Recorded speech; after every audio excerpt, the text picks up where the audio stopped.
মনে করুন আপনি কোনো এক মিস্ট্রি বক্স থেকে একটি ক্যামেরা পেলেন, বহু বছরের পুরনো ক্যামেরা। কৌতূহলবশত আপনি তাতে ছবিও তুললেন, কিন্তু তারপর পড়ে গেলেন মৃত্যুর ফাঁদে। ক্যামেরা দিয়ে ছবি তুলছেন, আর যার ছবি তুলছেন সে কোনো না কোনোভাবে মারা যাচ্ছে। তাকে কোনো এক এন্টিটি, হতে পারে সেটা কোনো রাক্ষস, হতে পারে তার থেকেও ভয়ানক অশরীরী কোনো প্রেতাত্মা, যে এসে সেই মানুষটাকে মেরে ফেলছে। ছবিতে থাকা প্রত্যেক ক্যারেক্টারের এভাবে ভয়ানক মৃত্যু হয়। এখানে প্রশ্ন হলো, একটা ক্যামেরার মতো ইলেকট্রনিক ডিভাইসের সাথে অশরীরী কোনো বস্তুর সম্পর্ক হতে পারে কিভাবে? এই ক্যামেরার পিছনের রহস্যটা কি? এভাবে কয়েকজন বন্ধু এই ক্যামেরা হাতে পেয়ে মৃত্যুর কূপে পড়ে গিয়েছিল। আসুন জানি তারা কি আদৌ সেখান থেকে বেঁচে ফিরতে পারছে। আর এই বিপদ থেকে উদ্ধার হতে হতে ক্যামেরার আড়ালে থাকা রোমহর্ষক এবং উত্তেজনাপূর্ণ গল্পটার স্বাদ নেওয়া যাক। Hi guys, this is Afnan from Afnan cottage.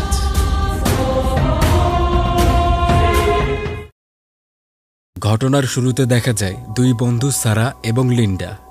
এখানে লিন্ডা তার বন্ধু সারাকে সাথে নিয়ে সারার মার পুরনো বাসায় এসেছিল। সারার মা অনেক আগেই মারা গিয়েছেন। মৃত্যুর কারণ খুব একটা স্পষ্ট ছিল না, তবে কোনো এক দুর্ঘটনায় তার মৃত্যু হয়েছে। তার মা আগেই বাসাটায় থাকতেন, যেটা এখন প্রায় পরিত্যক্তই বলা যায়। লিন্ডারা দুজন এখানে এসে কৌতূহলবশত সারার মার ব্যবহার করা পুরনো দিনের জিনিসগুলো একটু নেড়েচেড়ে দেখছিল। এভাবেই এক বাক্স থেকে তারা একটি পোলারয়েড ক্যামেরা আবিষ্কার করে। পোলারয়েড ক্যামেরা হচ্ছে এরকম ক্যামেরা যেটা ছবি তোলার সময় কয়েক সেকেন্ডের মধ্যে তার প্রিন্ট কপি দিয়ে থাকে। সারার মা এরকম ক্যামেরা এক প্রত্নতত্ত্ব নিলাম থেকে এনেছিলেন। তার সর্বশেষ তোলা একটি ছবিও এখানে পাওয়া যায়। সম্ভবত উক্ত ক্যামেরা দিয়ে ছবিটি তোলা হয়েছে। এরপর সারার খুব শখ হয় যে সেও একটি ছবি উক্ত ক্যামেরা দিয়ে তুলবে। সারা সেজেগুজে তৈরি হয়। এরপর লিন্ডা উক্ত ক্যামেরা ব্যবহার করে একটি ছবি তুলে নেয়। ছবিটি সারা এবং লিন্ডার বেশ পছন্দ হয়েছিল। এরপর লিন্ডা তার কাজে বেরিয়ে যায়। লিন্ডাকে বিদায় দিয়ে এসে সারা লক্ষ্য করে উপরের রুম থেকে অদ্ভুত এক ধরনের শব্দ পাওয়া যাচ্ছে। সারা রুমে গিয়ে দেখতে পায় শব্দটি উক্ত ক্যামেরা থেকে বেরিয়ে আসে। শব্দটা এরকম যে ক্যামেরাটি চার্জ হচ্ছে বলে মনে হচ্ছে। তবে ক্যামেরাটি ছুঁয়ে দেখতে গেলে শব্দ থেমে গিয়েছিল। ক্যামেরার পাশে থাকা সারার মাত্র তোলা ছবিটি সে আরেকবার দেখতে চায়, কিন্তু তখন ছবিতে তার পাশে এক ধরনের অস্পষ্ট কোনো কিছুর ছায়া দেখতে পাওয়া যাচ্ছে। সারা পিছন ফিরে তাকায়, কিন্তু তেমন কিছুকে তখন দেখা যাচ্ছিল না। এরপর বিদ্যুৎ চলে যায়। এতে পরিবেশ ভুতুড়ে হয়ে গিয়েছিল। সারা প্রচণ্ড ভয় পাচ্ছে। পাশাপাশি বাড়ির উপরের সিলিং থেকে অদ্ভুত সব শব্দ পাওয়া যায়। উপর থেকে একটি বলও পড়ে গিয়েছিল। পরে এসব শব্দ অনুসরণ করে সারা বাসার সিলিং রুমে চলে আসে। সেখানেই থাকা দূরের এক প্লাস্টিক চেম্বার থেকে কোনো কিছুর নিঃশ্বাসের আওয়াজ পাওয়া যাচ্ছিল। সারা একটু সাহস করে পর্দা সরাতে গেলেই এক অদ্ভুত হাতের দেখা মেললে। সারা ভয়ে নিচে পড়ে গিয়েছিল, কিন্তু কিছু একটা তার পা ধরে রেখেছে। এরপর মুহূর্তেই সেটা সারাকে উপরে তুলে নেয়। এরপর তাকে কেটে ছিঁড়ে মেরে ফেলা হয়েছে। এরপর সিন পরিবর্তিত হয়ে দেখা যায় ঘটনার আরেক চরিত্র বার্ড। বার্ড কিছুটা ইন্ট্রোভার্ট স্বভাবের একজন হাই স্কুল শিক্ষার্থী। সে ফটোগ্রাফি করতে ভালোবাসত। তারই স্কুলে পড়া কনর বেল নামক এক শিক্ষার্থীকে সে বেশ পছন্দ করে। সুযোগ পেলে বার্ড কনরের ছবি তুলেও সংরক্ষণ করত। তবে ইন্ট্রোভার্ট হওয়াতে সে কখনো সরাসরি কনরের সাথে কথা বলতে পারেনি। বার্ড মূলত একটি অ্যান্টিক শপে বিক্রেতার কাজ করে থাকে। অ্যান্টিক শপ বলতে প্রাচীনকালের বিষয়বস্তু পাওয়া যায় এমন দোকান। হতে পারে সেগুলো অতীতে রাজা বাচ্চারা বা বিশেষ মানুষরা ব্যবহার করেছেন।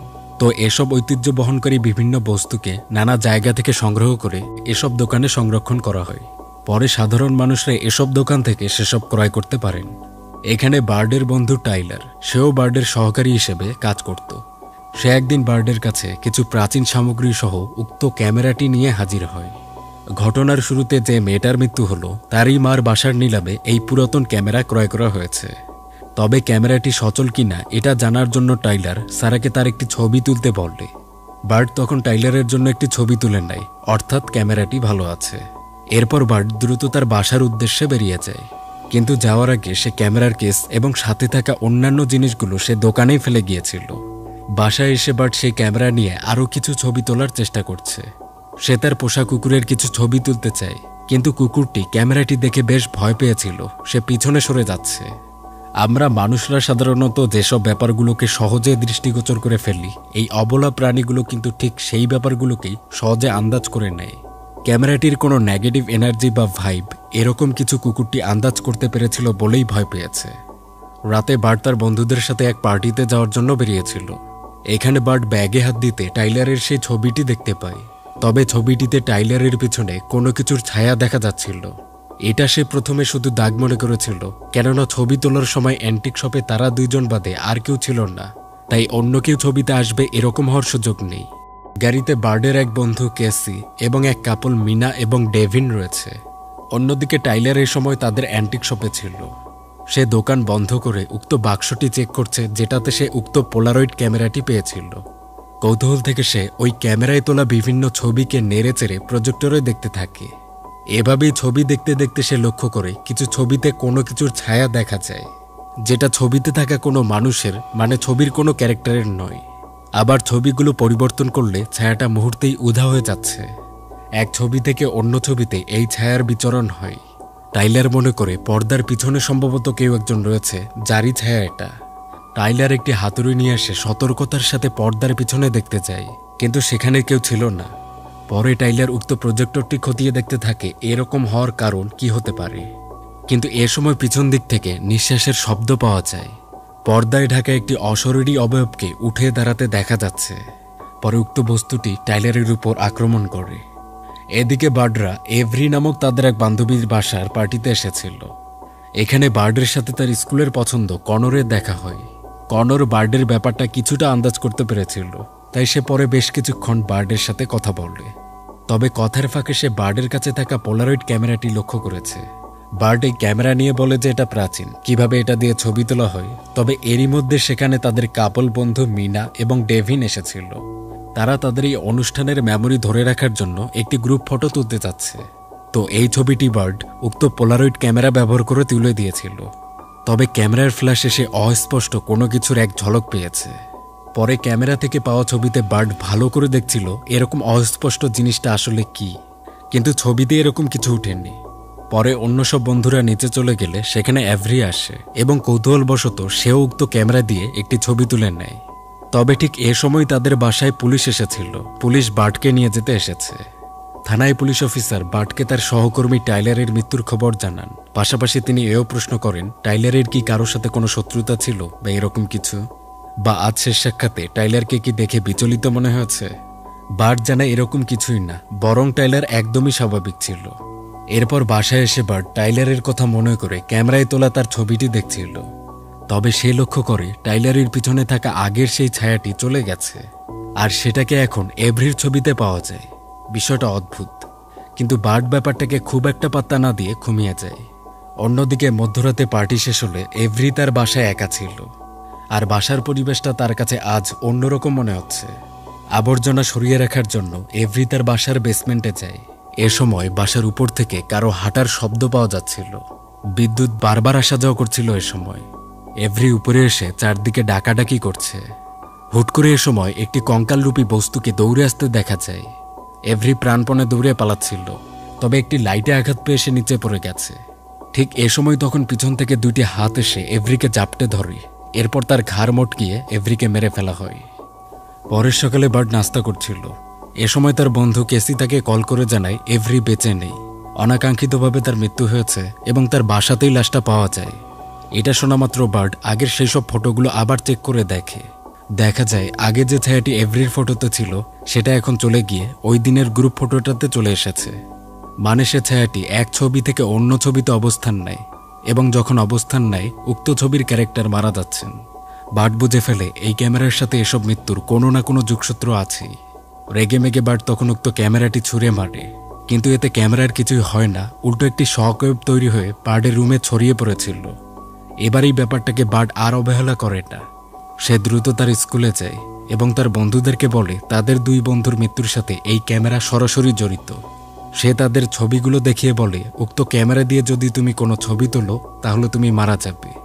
বার্ড জানায় এই ক্যামেরা দিয়ে কোনো ছবি তোলা হলে কোনো এক অস্পষ্ট ছায়ারূপী কিছু একটা এক ছবি থেকে অন্য ছবিতে অবস্থান নেয়, আর তখন ছবির মানুষগুলোর মৃত্যু ঘটছে। অর্থাৎ এই ক্যামেরা মানুষ হত্যা করে। কথাগুলোকে সবাই হাসি ঠাট্টা করে উড়িয়ে দিচ্ছিল। তারা বলে এগুলো রূপকথায় সম্ভব, বাস্তবে এরকম কোনো জাদুর ক্যামেরা হতে পারে না। কিন্তু বার্ড এ ব্যাপারে একদমই সিরিয়াস। তখন ডেভিন বলে যেহেতু এই ছবিগুলোর জন্য মৃত্যু হচ্ছে তাহলে এই ছবিগুলোকেই পুড়িয়ে দেয়া হোক। কিন্তু গ্রুপ ফটোতে আগুন লাগাতে মিনার হাতে আগুন লেগে গিয়েছিল। মানে ছবিতে মিনার হাতে আগুন লেগেছে, তাই বাস্তবেও মিনার হাতে আগুন লেগে যায়। কনররা দ্রুত গ্যাস সিলিন্ডার নিয়ে এসে আগুন নেভানোর চেষ্টা করছিল, কিন্তু কোনো কিছুতেই এই আগুনকে নেভানো সম্ভব হচ্ছিল না। পাশাপাশি ছবির আগুন ক্যাসির হাত পর্যন্ত চলে এসেছিল। তখন বাস্তবেও ক্যাসিকে পুড়তে দেখা যাচ্ছে। বিষয়টা বুঝতে পেরে তখন বার্ড ছবির আগুন নিভিয়ে দেয়। এতে করে ছবিটি পুনরায় তার আগের অবস্থায় ফিরে যাচ্ছিল, মানে ছবিটি ঠিক হয়। পাশাপাশি ক্যাসিদেরও আগুন ততক্ষণে নিভে গেছে। এরপর মিনাকে হসপিটালে অ্যাডমিট করা হয়। এদিকে সবাই ইতিমধ্যেই বিশ্বাস করে নিয়েছে বার্ড যা বলছিল সব সত্য। কনর বার্ডকে জিজ্ঞেস করে এই ক্যামেরাটি বার্ড কোথায় পেয়েছে আর ক্যামেরার সাথে আর কি কি ছিল। তখন বার্ডের মনে পড়ে এই ক্যামেরার সাথে একটি ক্যামেরা ফিল্ম এবং এর একটি কেসও ছিল। কেসটি সেই অ্যান্টিক শপেই থাকার কথা। এরপর বার্ড কনরকে সাথে নিয়ে সেই কেসটি নিতে উক্ত অ্যান্টিক শপে চলে যায়। শপে পৌঁছে কনর প্রথমে যেতে চাচ্ছিল, তবে বার্ড কনরকে তা করতে বারণ করে, কারণ গ্রুপ ফটোতে কনর রয়েছে, তাই তার অ্যান্টিক শপে যাওয়া মোটেও ঠিক হবে না। পাশাপাশি উক্ত শপটি পুলিশ দ্বারা সিল করেও দেওয়া হয়েছে, তাই কনর বাইরে থেকে চারদিকে পাহারা দেয়। এদিকে বার্ড উক্ত শপের পিছন দিকে এসে চিমনি ভেদ করে ভিতরে প্রবেশ করে। ভিতরে সে ক্যামেরা ব্যাগ এবং সাথে থাকা অন্যান্য জিনিসগুলো খুঁজছিল। অন্যদিকে এ সময় কনর লক্ষ্য করে উক্ত ক্যামেরা থেকে অদ্ভুত শব্দ তৈরি হচ্ছে। সে এটার কারণ বুঝতে পারছিল না। পরে সে তাদের গ্রুপ ফটোটা দেখছে এবং ফটোর একটা ব্যাপার দেখে সে আঁতকে উঠেছিল। ফটোতে শুধু কনর বা কেসিরা নয়, সেখানে রিফ্লেকশনে বার্ডের ছবিও উঠে এসেছিল। মানে শপে প্রবেশ করা বার্ডও তাহলে মারাত্মক বিপদে রয়েছে। এদিকে শপে বার্ড তার টর্চ চালু করছিল। দূরে এক জায়গায় টর্চের আলো পড়ে এবং এতে কিছু একটা জেগে উঠেছিল। এটা দেখা মাত্রই বার্ড প্রচণ্ড ভয় পায় এবং সে দ্রুত পালায়। পালাতে গিয়ে সে হোঁচট খেয়ে পড়ে গিয়েছিল। পর্দার ওপাশে থাকা কোনো এক প্রাণী বা বস্তু তার হাতটা বের করে দেয়, কিন্তু হাতে আলোর কিরণ পড়াতে সেটা কেন জানি বারবার অদৃশ্য হচ্ছিল, তাই এটা পর্দার এপারে সহজে আসতে পারছেন না। বার্ড দ্রুত বেসমেন্টের চিমনি দিয়ে বেরিয়ে যায়, তবে তার স্কার্ফ আটকে গিয়েছিল। কিন্তু এ সময় ভাগ্যক্রমে কনর এসে বার্ডকে উদ্ধার করেছে। কনররা প্রাণপণ ভয়ে পালাচ্ছিল। বার্ড বুঝতে পারছে না যে এই প্রাণীটা তাকে কেন আঘাত করতে চেয়েছে, সে তো কোনো ছবিতেই নেই। তখন কনর তার প্রতিবিম্বটা দেখিয়ে দেয়, মানে কনরদের গ্রুপের প্রত্যেকেই এখন মহাবিপদে রয়েছে। হসপিটালে ডেভিন মিনার সাথে কথা বলছিল। পরে ডেভিন নার্সকে ডাকার জন্য বাইরে যায়, কিন্তু রিসিপশনে কাউকেই খুঁজে পাওয়া যাচ্ছিল না। এদিকে বার্ড মিনাকে কল করে জানায় উক্ত ছায়াকৃতি জিনিসটি তার উপর আক্রমণ করেছিল, তবে ভাগ্যক্রমে সে বেঁচে গেছে। বার্ড মিনাকে সতর্ক করে দেয় যে বার্ডের পরে উক্ত এন্টিটি মিনাদেরকে টার্গেট করতে পারে, তাই মিনারা যেন একসাথে থাকে এবং সতর্ক থাকে। এদিকে ডেভিন রিসিপশনে এক রুম থেকে কিছু শব্দ শুনতে পেয়েছিল, তার সন্দেহ হচ্ছে। পাশাপাশি মিনা তার বেড থেকে উঠে দাঁড়ায়। সে আশপাশের মানুষদেরকে ডাকাডাকি করছিল, তবে একটা পর্দা সরাতেই উক্ত এন্টিটির ঝলক পাওয়া যায়। এদিকে ডেভিন আর দেরি না করে মিনার রুমে এগোচ্ছিল, কিন্তু রুমে এসে মিনার খোঁজ পাওয়া যাচ্ছে না। মেঝের চারদিকে রক্ত পড়ে আছে। রক্ত অনুসরণ করে বাথরুমে গেলেই মিনার ঝুলন্ত লাশ বিকৃত অবস্থায় পাওয়া যায়। কিছু পরে বার্ডরা হসপিটালে চলে এসেছিল, কিন্তু এখানে ডেভিন বার্ডের উপরে সব দোষ চাপিয়ে দেয়। তার খুঁজে পাওয়া ক্যামেরায় একে একে মানুষদের প্রাণ নিচ্ছে, আর তাদের গ্রুপ ফটোটাও তুলেছিল বার্ড। সরাসরি এভাবে দোষারোপ করাতে বার্ড ভীষণ কষ্ট পেয়েছিল। পরবর্তীতে বার্ড অ্যান্টিক শপ থেকে আনা ব্যাগটি ঘেঁটে দেখে। ক্যামেরার সাথে থাকা অন্যান্য জিনিসগুলো ঘেঁটে বুঝতে হবে এই ক্যামেরার রহস্যটা কি। সাথের মিনি ব্যাগে বার্ড একটি স্লিপ খুঁজে পেয়েছিল, একটি আইনি মামলার টোকেন নম্বর, যাতে মামলার নাম এবং ঘটনাটির তারিখ দেয়া আছে। পরে এসব তথ্য অনুসরণ করে তারা লাইব্রেরি যায়, প্রেসে অনুসন্ধান চালায়। অতীতের সে সময়কার নানা পত্রিকা ঘেঁটে তারা একটি কেস সম্পর্কে জানতে পেরেছিল। 1974 সালে তাদের স্কুলের একজন ফটোগ্রাফি শিক্ষক 3 জন শিক্ষার্থীর খুন করেছিলেন। তার নাম ছিল রোল্যান্ড জোসেফ সেভাল। এই নাম দেখে বার্ড ক্যামেরায় তাকায়। ক্যামেরায় RJS 3টি অক্ষর খোদাই করা ছিল। হতে পারে তার নামের শর্ট ফর্ম বানিয়ে এই ক্যামেরায় চিহ্নিত করা হয়েছে। তাহলে এই ক্যামেরার মালিক হচ্ছেন সেই শিক্ষক। কিন্তু তথ্য মোতাবেক শিক্ষকটি 1974 সালে পুলিশের গুলিতে মারা গিয়েছিলেন। জানা যায় সেই শিক্ষক প্রথমে 3 জন শিক্ষার্থীকে অপহরণ করেছিলেন, তাদেরকে নির্যাতন করেছেন এবং তিনি ক্যামেরা ব্যবহার করে তার নির্যাতনের পরিস্থিতি ছবিতে ধারণ করে রাখতেন। এটা তার নেশা। এভাবে তিনি 3 শিক্ষার্থীকে শেষ পর্যন্ত হত্যা করেছিলেন। তবে পুলিশ সেই ঘটনাস্থলে উপস্থিত হয়েছিল এবং প্রতিরক্ষার খাতিরে শিক্ষকটিকে তাৎক্ষণিক গুলি করে মেরে ফেলা হয়। পরবর্তীতে বার্ডরা বাকি সবাইকে এই ব্যাপারগুলো খুলে বলে। পাশাপাশি বলা হয় এর আগে যখন বার্ডের উপরে সেই এন্টিটিটি আক্রমণ করতে চেয়েছিল, তখন এটি আলোর সংস্পর্শে আসলেই উধাও হয় বা ব্লার হয়ে যাচ্ছিল। বিষয়টা বাকিরা বুঝতে পারে না। বার্ট তখন বলে একটি ফটো তৈরির ক্ষেত্রে আলো এবং তাপের পরিমাণের প্রতি লক্ষ্য রাখতে হয়। মৃদু আলো এবং স্বল্প তাপমাত্রার পরিবেশে ফটোগ্রাফ তৈরি করা হয়ে থাকে। বার্ট বোঝায় ফটোর ক্ষেত্রে অতিরিক্ত আলো বা তাপ হচ্ছে তার দুর্বল জায়গা। তাই এই ক্যামেরার পিছনে যে এন্টিটিটা রয়েছে সেও ঠিক এর মতো করে আচরণ করে, অর্থাৎ অতি আলো বা উত্তাপে এটি বেরিয়ে আসতে পারে না। আর তাই এখন পর্যন্ত যতগুলো খুন হয় সবগুলো আড়ালে হয়েছে এবং অন্ধকার পরিবেশে হয়েছে। এই কথাগুলোতে ডেভিন প্রচণ্ড বিরক্ত হয়ে পড়েছিল। সে ক্যামেরা তুলে তা নষ্ট করার জন্য উদ্যত হয়। তবে কনর তাকে শান্ত করছিল, কারণ এতে হিতে বিপরীত হতে পারে। কিন্তু এরকম জোরাজুরিতে একটি ছবি উঠে গেছে। ছবিটা ডেভিনের উঠেছিল। আর ভৌতিক ব্যাপার হচ্ছে উক্ত এন্টিটির ছায়াটা গ্রুপ ফটো থেকে সরে এসে এখন ডেভিনের এই ছবিতে চলে এসেছে। মানে গ্রুপ ফটোর আগে ডেভিনকে হত্যার জন্য টার্গেট করা হলো। ভীত ডেভিন উক্ত ক্যামেরা নিয়ে বলে সে পরবর্তী টার্গেট হতে চাচ্ছেন না। রেগে সে বার্ডের দিকে ক্যামেরা তাক করে বলে তার মতে বার্ডই ক্যামেরা এনেছিল, তাই তার আগে মৃত্যু হওয়া দরকার। কিন্তু কেসি এমনটা হতে না দিয়ে ডেভিনের ছবিতে পেন্সিল দিয়ে ফুটো করে দেয়। এতে বাস্তবেও ডেভিনের হাতে ফুটো হয়ে গিয়েছিল। এখানে ছবির সাথে যে আচরণ করা হয় বাস্তবে ওই ক্যারেক্টারের সাথে তাই হতে থাকে। পরে কেসি ফটো থেকে পেন্সিল তুলে নিয়েছিল। পরক্ষণেই দেখা যায় ডেভিনের হাতও তখন ঠিক হয়ে যাচ্ছে। তবে ডেভিন এতে ক্ষেপে উঠেছিল। সে কেসির উপরে চড়াও হয়। দূরে থেকে একজন পুলিশ অফিসার এসব দেখছিলেন। তিনি ডেভিনকে থামাতে আসেন, কিন্তু ডেভিন রাগের চোটে পুলিশ অফিসারকেই চড় মেরে দেয়।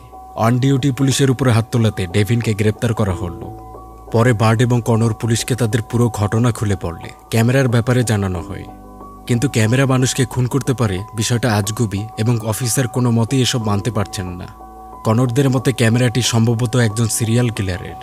তার মৃত্যুর সাথে এই ক্যামেরার কোনো অপ্রাকৃতিক রহস্য আছে, যার জন্য বর্তমানেও এরকম খুনের ঘটনা ঘটতে দেখা যায়। বার্ডরা শুধু চাচ্ছিল অফিসার তাদের সাথে একটা বাসায় যাক।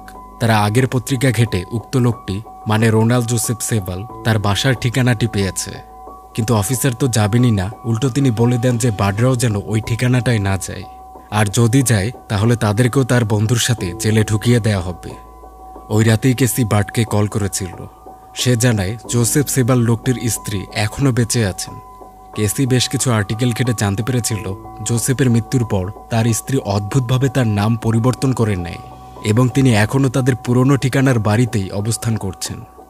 এরপর দ্রুত বার্ডরা জোসেফের পূর্বের বাসার ঠিকানায় এসে উপস্থিত হয়। দরজায় ডাকা হলে একজন বৃদ্ধা এসে দরজা খুলেছিলেন।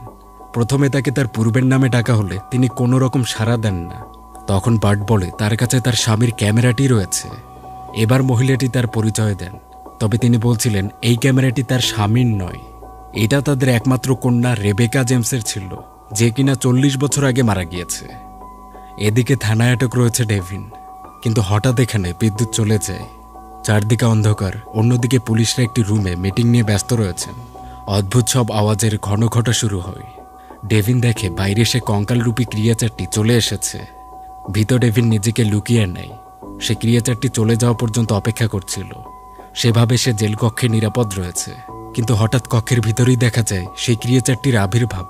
এরপর সে মুহূর্তে আক্রমণ করে ডেভিনকে মেরে ফেললে।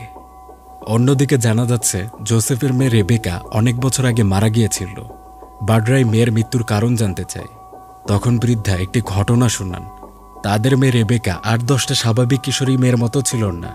সে ইন্ট্রোভার্ট ছিল এবং বার্ডদেরই স্কুলের একজন শিক্ষার্থী ছিল। রেবেকার তেমন বন্ধু ছিল না। একা একটি ঘরেই সে তার দিনরাত পার করে দেয়। একবার তার জন্মদিনে তাকে একটি ক্যামেরা উপহার দেয় তার বাবা মা। এটা তার খুবই পছন্দ হয় এবং এরপর থেকে সে ফটোগ্রাফি করে এবং যেখানেই যেত সে তার ক্যামেরা সাথে নিয়ে যেত। সে ইন্ট্রোভার্ট এবং পরে সবসময় একটি ক্যামেরা থাকার জন্য তাকে আরও বেশি বুলি করা হয় স্কুলে। তবে একদিন তার 4 বন্ধু রেবেকার বাসায় এসেছিল। তারা প্রথমে রেবেকার সাথে ভালো ব্যবহার করেছে, কিন্তু পরে তারা রেবেকাকে ফুসলিয়ে অন্য একটি জায়গায় নিয়ে যায়। এরপর তারা রেবেকারই ক্যামেরা দিয়ে তার আপত্তিকর ছবি তুলে নিয়েছিল। এগুলো পরে পুরো স্কুলে ছড়িয়েও দেয়া হয়। এতে বুলির পরিমাণ আরও বেড়ে গিয়েছিল। তখন এসব আর সহ্য করতে না পেরে রেবেকা শেষমেশ আত্মহত্যা করে। পরে এই ব্যাপারগুলো পিতা জোসেফ জানতে পেরেছিলেন। তিনি তার মেয়ের ছবিগুলো দেখেন এবং এসবের কঠিন প্রতিশোধ নেয়ার জন্য তিনি সিদ্ধান্ত নেন। তিনি ওই 4 শিক্ষার্থীকে তাদের স্কুলের ফটোগ্রাফি রুমে অপহরণ করে রেখেছিলেন। এরপর তাদের উপরে ব্যাপক টর্চার চালানো হয় এবং তা করা অবস্থাতেই তাদের ছবি উক্ত ক্যামেরা দিয়ে তিনি তুলেছিলেন, যাতে এর ভয়াবহতা বাকিরা উপলব্ধি করতে পারে। কিন্তু শুধু নির্যাতনই নয়, জোসেফ তাদেরকে শেষমেশ হত্যাও করেছিলেন। তাদের মধ্যে শুধু একজন শিক্ষার্থী বেঁচে ছিল। তাকে কিছু করার আগেই পুলিশ ঘটনাস্থলে উপস্থিত হয়ে জোসেফকে ধরে ফেলে এবং এনকাউন্টারে জোসেফকে মেরে ফেলা হয়। বৃদ্ধা জানান, জোসেফ তখন বলেছিলেন তিনি ওই 4 জনকে শেষ না করে থামবেন না।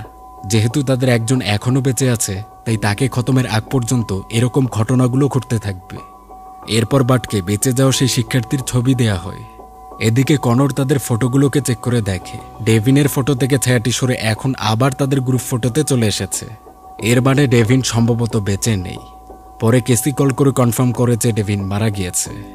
এরপর বাট দ্রুত কেসিকে তাদের স্কুলে এসে দেখা করার জন্য বলে। তারপর বাটরা লুকিয়ে তাদের স্কুলে প্রবেশ করেছিল। অফিস রুম থেকে অতীতের শিক্ষার্থীদের রেকর্ড খোঁজা হয়। 1974 সালের অ্যালবাম থেকে একজন শিক্ষার্থীর তথ্য খোঁজা হচ্ছে। এটা ছিল সেই শিক্ষার্থী যে ভাগ্যক্রমে জোসেফের হাত থেকে বেঁচে গিয়েছিল। উক্ত শিক্ষার্থীর তথ্য পাওয়া যায়, তবে অদ্ভুত ব্যাপার হচ্ছে শিক্ষার্থীতে ছিল থানার সেই অফিসারটি, যিনি অনুষ্ঠান থেকে বার্ডকে ডেকে নিয়ে গিয়েছিলেন এবং যিনি এও বলেছিলেন যাতে বার্ডরা জোসেফের বাসার ঠিকানাটায় না যায়। এদিকে উক্ত পুলিশ অফিসারই এই স্কুলে চলে এসেছিলেন। তার পাশাপাশি কেসিও চলে এসেছিল, তবে অফিসার কেসিকে ধরে নেন। এরপর তিনি সোজা বার্ডদের কাছে এসে বলছেন এখানে হচ্ছেটা কি। কনর বলে তারা সব জেনে ফেলেছে। পুলিশ অফিসার এবং তার বন্ধুরা অতীতে রেবেকা জেমসের সাথে কি করেছিল এবং এখন যা যা হচ্ছে এর পিছনেও দায়ী হচ্ছে তারা। এই বলে বার্ড ক্যামেরাটি বের করে নেয়। তার পরিকল্পনা হলো সে অফিসারের ফটো তুলে নেবে। এতে বাকি থাকা সেই সর্বশেষ অপরাধী যাকে তখন জোসেফ মারতে পারেননি, তাকে এখন মারতে পারলে হয়তো এই মৃত্যুর যাত্রা থামানো সম্ভব। কিন্তু বার্ড এই কাজে সাহস পাচ্ছিল না। তখন কনর ক্যামেরা নিয়ে চেষ্টা করে। এতে অফিসার তাকে থামাতে গেলেও তার একটি ছবি উঠে যায়। এরপর অফিসার বলেন ওই বৃদ্ধা তাদের যা যা শুনিয়েছে এসব সম্পূর্ণ মিথ্যা। এজন্যই তিনি আগে বার্ডদের ওই ঠিকানায় যেতে মানা করেছিলেন। অফিসার বলেন তারা কোনো বন্ধুই রেবেকার সাথে বাজে কিছু করেননি, বরং তারা তো রেবেকাকে বাঁচাতে চাচ্ছিল তার বাবার হাত থেকে। রেবেকার বাবা ছিলেন একজন সাইকো এবং নিচু মানসিকতার মানুষ। তিনি রেবেকাকে নানাভাবে নির্যাতন করে আবার সেগুলোর ছবিও তুলে রাখতেন। রেবেকার বন্ধুরা ওই দিন এই ছবিগুলো নিতে তার বাসায় গিয়েছিল, যাতে এগুলো পুলিশে প্রমাণ দেখিয়ে জোসেফের বিচার করা যায়। কিন্তু জোসেফ এটা ধরে ফেলেছিলেন। এরপর তিনি এক এক করে ওই বন্ধুদের সবাইকে হত্যা করেন, যাতে তার সিক্রেট কখনো বাইরে না এসে যায়। তবে ভাগ্যক্রমে শুধু সে সময় অফিসার বেঁচে যেতে পেরেছিল। জোসেফ একজন সাইকো, আর সে নির্যাতন চালিয়ে সেগুলোর ছবি তার ক্যামেরায় তুলে স্মৃতি হিসেবে রেখে দেয়। শেষ সময় পুলিশ তাকে হাতে নাতে ধরতে পেরেছিল এবং তাৎক্ষণিক গুলিতে তাকে মেরে ফেলা হয়। মৃত্যুর সময়ও সে ক্যামেরা হাতেই মারা গিয়েছে। আর রেবেকা আত্মহত্যা করেছিল ঠিকই, কিন্তু সে তার বাবার নির্যাতন এবং তার বাবা যে তার জন্য তার বন্ধুদের হত্যা করেছে এটা জেনে রেবেকা আত্মহত্যা করেন নাই। অফিসার তার এসব কথার প্রমাণস্বরূপ রেবেকার মৃত্যুর তারিখ চেক করতে বলেন। চেক করলেই জানা যাবে রেবেকা তার বন্ধুদের মৃত্যুর পরেই আত্মহত্যা করেছিল। আর সাইকো জোসেফ তার স্ত্রী অর্থাৎ সেই বৃদ্ধাকে তার নিজের বানানো একটা গল্প শুনিয়ে তখন ব্রেইন ওয়াশ করেছে, যে গল্পটা পরে বৃদ্ধা বার্ডদেরকেও শোনান। রেবেকার মা আসলে তার স্বামীর আসল রূপ সম্পর্কে জানতেন না। এসব কথা শেষ না হতেই বিদ্যুৎ চলে গিয়েছিল। দূরে পড়ে থাকে ক্যামেরাটিতে শব্দ হতে শোনা যায়। পরক্ষণেই দেখা যায় একটি ছায়া ধীরে ধীরে একটি অবয়বে রূপান্তরিত হচ্ছে। এটা দেখতে একটি অদ্ভুত প্রাণী বা কোনো এন্টিটির মতো মনে হয়। পুলিশ অফিসার এটির উপরে গুলি চালাচ্ছিলেন, কিন্তু তাতে কিছু হচ্ছে না। সে মুহূর্তেই তার পূর্বের আকৃতিতে ফিরে যাচ্ছিল। এরপর ক্রিয়েচারটি পুলিশের ছবিটিকে মাঝ বরাবর ছিঁড়ে দেয়। আর এতে অফিসারও বাস্তবে 2 ভাগে বিভক্ত হয়ে মারা গিয়েছিলেন। এই দৃশ্য দেখে বার্ডরা প্রচণ্ড ভয় পায়। ক্রিয়েচারটি কেসির পায়ে আক্রমণ করেছিল। তখন কেসিকে বাঁচাতে কনর পুলিশের বন্দুক দিয়ে গুলি চালায়। আর তখন ক্রিয়েচারটি কেসিকে ছেড়ে দিয়ে কনরের পিছু নিয়েছিল। কনর কেসিদেরকে অন্যদিকে পালাতে বলে, এরপর কনরও পালাচ্ছে। বার্ডরা পালিয়ে স্কুল থেকে বের হওয়ার চেষ্টা করছিল, কিন্তু অন্ধকার পরিবেশ হওয়াতে পথ খুঁজে পেতে কষ্ট হয়। আবার পলকে পলকে সেই ক্রিয়েচারটি এগিয়েও আসে। একটা সময় বার্ডরা আর রাস্তা খুঁজে পাচ্ছিল না। তখন তারা একটি বাথরুমে এসে গরম পানি ছেড়ে দেয়, কারণ বার্ডরা জানতো ঠিক ফটোগ্রাফের ন্যায় গরম পানি এই ক্রিয়েচারের ক্ষতি করতে পারবে। এবং এটাই হয়, ক্রিয়েচারটি আসতে পারে না। তখন সে কনরকে আক্রমণ করতে চলে যায়। পাশাপাশি বার্ডও তখন কেসিকে রেখে কনরকে সাহায্য করতে বেরিয়ে পড়েছিল। পরে বেশ কিছুক্ষণ খোঁজার পর বার্ড এবং কনর এক জায়গায় মিলিত হয়েছে। এখানে কনর তাদের গ্রুপ ফটো দেখিয়ে বলে আগে অফিসারের ফটোতে ক্রিয়েচারটি ছিল, এখন আবার এই ছবিতে চলে এসেছে, মানে সে আমাদেরকে না মারা পর্যন্ত থামবেন না। তখন বার্ড হুট করে বলে ওঠে সে এসব থেকে বাঁচার একটা বুদ্ধি পেয়েছে, তবে এজন্য ক্যামেরাটি দরকার। ক্যামেরাটি হলরুমে ছিল, পরে এটা উদ্ধার করা হয়। কিন্তু তা করতে গিয়ে আবার এনটিটি কনরকে ধরে ফেলেছে, তাকে ছিটকে নিয়ে যায়। তখন বার্ট ক্যামেরা দিয়ে নিজের ছবি নেয় কনরকে বাঁচানোর জন্য। এতে গ্রুপ ফটো থেকে ছায়াটি সরে এসে বার্ডের এই ছবিতে চলে এসেছিল। তখন ক্রিয়েচারটি কনরকে বাদ দিয়ে বার্ডের পিছু নেয়, আগে সে বার্টকে মারবে। বার্ট দ্রুত পালিয়ে স্কুলের ফটোগ্রাফি রুমে এসে উপস্থিত হয়। সে এখানকার এক টেবিলের কোণায় নিজেকে লুকিয়েছিল, তবে দৌড়াতে গিয়ে সে ক্যামেরাটি দূরে ফেলে এসেছে। সে একটা বুদ্ধি করেছিল, তবে তার জন্য সেই ক্যামেরাটি দরকার। তো ক্যামেরাটিকে নিতে এসে বেরিয়ে পড়ে, ক্যামেরা নেয়, কিন্তু তখনই ক্রিয়েচারটি তাকে আক্রমণ করে, তার গলা ধরে তুলে নেয়। সামনে সেই বিদঘুটে ক্রিয়েচারটি আর বার্ডের হাতে ক্যামেরা। বার্ট ক্যামেরা দিয়ে এই ক্রিয়েচারটির একটি ফটো তুলে নেয়। ফটোতে ক্রিয়েচারের পাশাপাশি তার 2 আঙ্গুলেরও ছবি চলে এসেছে। এরপর বার্ট সেই ফটো চেপে ধরে, এতে ক্রিয়েচারটি ক্ষতিগ্রস্ত হচ্ছিল, পাশাপাশি তার 2 আঙ্গুলও ভেঙে যায়। বার্ট খুব করে তার যন্ত্রণা সহ্য করছে, কিন্তু ছবিটি ছেড়ে দিলেই আবার দেখা যায় প্রাণীটি স্বাভাবিক হয়। তবে বার্ট চূড়ান্ত পরিকল্পনা করে রেখেছিল। ক্রিয়েচারটি কিছু করার আগেই সে ফটোতে আগুন ধরিয়ে দেয়, আর এতে বার্ডের 2 আঙ্গুল সহ সেই ক্রিয়েচারটিও পুড়ে ছাই হয়ে যাচ্ছে। এভাবেই অবশেষে সাইকো জোসেফের রূপান্তরিত হয় সেই ক্রিয়েচারটি, জ্বলে পুড়ে নিঃশেষ হয়। এরপর বার্ট, কেসি এবং কনর একসাথে মিলিত হয়েছিল। তারা তাদের গ্রুপ ফটোটি চেক করে। এখন দেখা যাচ্ছে তাদের ছবিতে আর কোনো ছায়ার মতো কিছু নেই, মানে ভুতুরে কাণ্ডের সমাপ্তি ঘটল। বার্ডরা এখন নিরাপদ। তবে বাসা ফেরার আগে বার্ড একটি নদীর কাছে আসে। এরপর সেই ক্যামেরাটিকে নদীতে ছুড়ে দেওয়া হয়, যাতে কেউ কখনো এটা খুঁজে না পেতে পারে। আর এখানেই মুভিটির গল্প শেষ হল। 2019 সালে রিলিজ হওয়া মুভির নাম হচ্ছে পোলারয়েড। পরিচালক লার্স ক্লেবার্গ। তারই 2015 সালে বানানো পোলারয়েড শর্ট ফিল্মটি জনপ্রিয় হলে পরে তিনি এই মুভিটি তৈরি করেছেন। যদি এই ভিডিওটি ভালো লেগে থাকে একটি কমেন্ট করবেন আশা করছি।